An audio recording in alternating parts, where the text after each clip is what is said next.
Hi, so this is Richard from Games Freezer. This is the 10-minute taster for Torment, Tides of Numenera. How many T's can you get in one sentence? Anyway, so I thought I'd show you this part of the game, because I found this quite entertaining. Meet up with a guy called Canadu. Seems to be some kind of guard.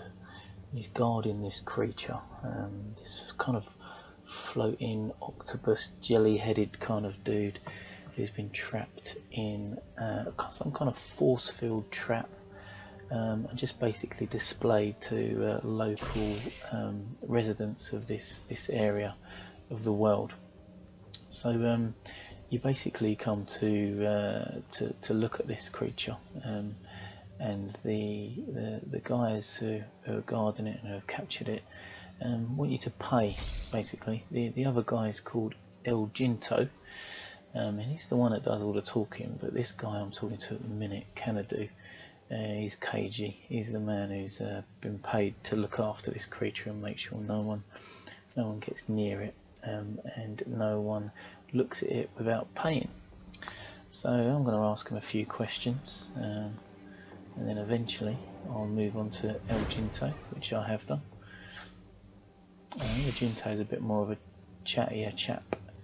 He'll hopefully let us look at this creature and get up close. So we'll eventually get to a point where we want to negotiate the price with him. I'm asking him about a particular device that I'm looking to get repaired initially. So that's one of the parts of the game, of the key parts of the main quest there as you start out.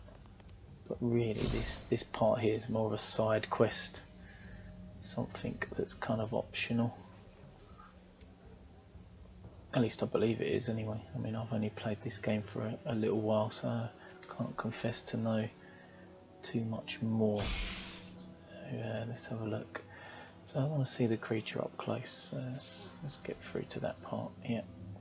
So I'm going to use persuasion to do that. Persuasion skill hopefully will get me the view for 10 shins rather than the 25 that El Ginto wanted me to pay. So eventually I've paid him. I'm going to walk away now. I'm going to go over to Beliazar, who's sort of standing on the periphery of things, looking shifty basically. So Beliazar will kind of explain to me eventually what he's doing there. So I'm going to kind of ask him what he knows about that creature over there. It's a Nycaphemeron, a biomechanical creature. Jellyhead to you and me, because I can't be repeating that every two seconds. So yeah, Beliazar is looking shifty still. So I'm going to say that I'm with the Order of the Truth. So I'm going to use some deception skill at this point. My character is a jack, so a jack of all trades, which kind of means that you can do a bit of this and a bit of that. I've utilised my companion skill set to make the deception a success.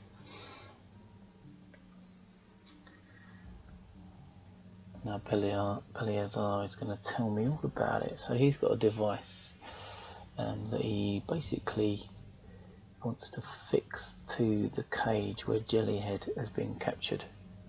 So if someone can get close enough, then they can activate the teleport device and teleport the creature to the reef.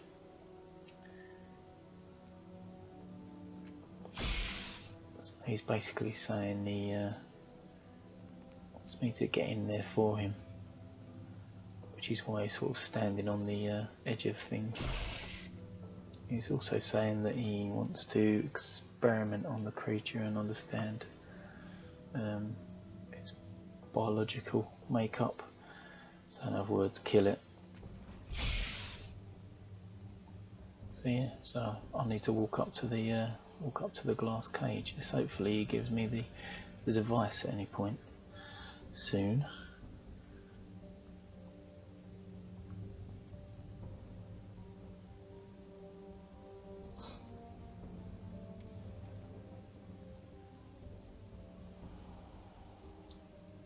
So yeah, just cut to the chase. Alright, give me the device. So I'll get the quest received. Beliazar and the Beast. Here it is, he says, hands it over, licking his lips for some reason, not sure why. There we go, teleport nodule, quest item.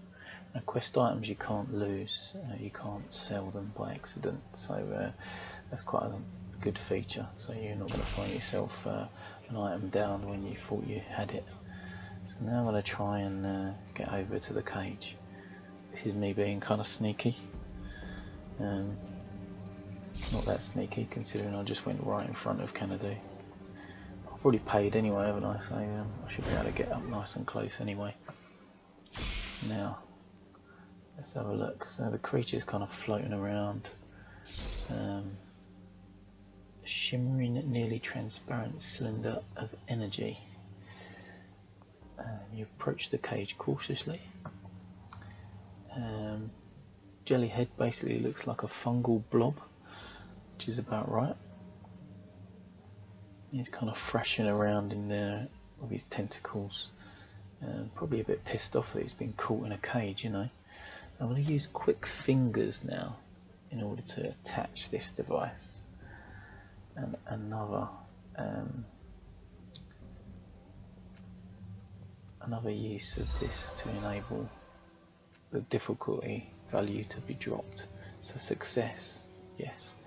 Place the trinket on the cage near the panel, and we basically back away from the cage and see what happens next.